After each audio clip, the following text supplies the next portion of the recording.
ભાવનગર શહેરમાં આખો એક રસ્તો ગેરકાયદેસર દબાણકર્તાઓએ કરી દીધો ગાયબ।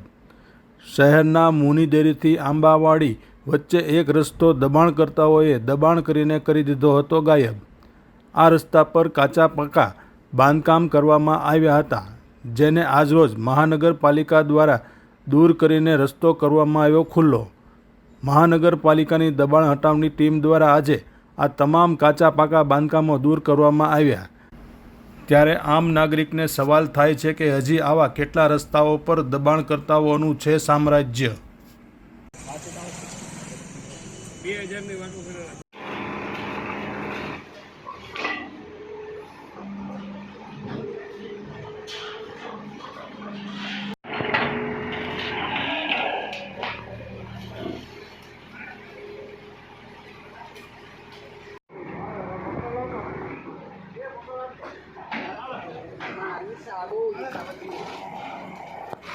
Muka janawan batak emang hukum.